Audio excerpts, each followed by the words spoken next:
Hello everyone, আসসালামু আলাইকুম। Welcome to বাউন্ডুল কাহিনী। আজ আমি আপনাদের সামনে এমন একটি দৃষ্টিনন্দন সেতু নিয়ে হাজির হয়েছি। এই সেতুটি সম্পর্কে আপনারা অবগত আছেন। এটি মূলত অষ্টম চিনমৈত্রী সেতু। এটি মূলত বেকুটিয়া সেতু নামে পরিচিত। এটি পিরোজপুর জেলার পচা নদীর উপর অবস্থিত একটি সেতু। চীন চীন সরকারের সহায়তায় এর নির্মাণ কাজ শেষ হয়েছে। এটি মূলত ১,৪২৭ মিটার দৈর্ঘ্যের একটি সেতু এবং প্রস্থ ১০.২৫ মিটার। মূল সেতুর দৈর্ঘ্য ৯৯৮ মিটার। ১০টি পিলার এবং ৯টি স্প্যানের উপর দাঁড়িয়ে আছে বক্সার গাইডের টাইপ এই সেতুটি। ৯টি স্প্যানের ৭টি ১২২ মিটার এবং ৭২ মিটার স্প্যান রয়েছে দুটি।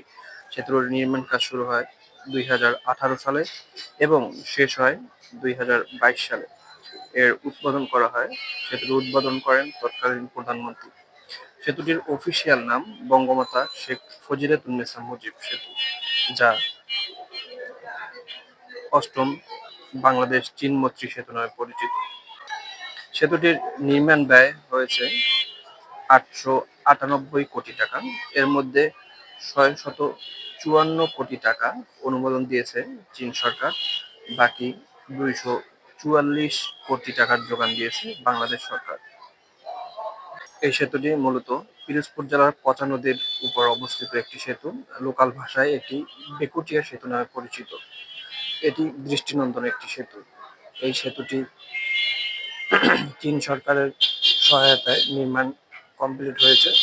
আপনারা চাইলেই ঘুরে আসতে পারেন পিরোজপুরের পচা নদীর উপর অবস্থিত বেকুটিয়া সেতু, যা বঙ্গমাতা শেখ ফজিলাতুন্নেছা মুজিব সেতু নামে ব্যাপক পরিচিত এবং অষ্টম বাংলাদেশ চীন মৈত্রী সেতু নামেও ব্যাপকভাবে পরিচিত।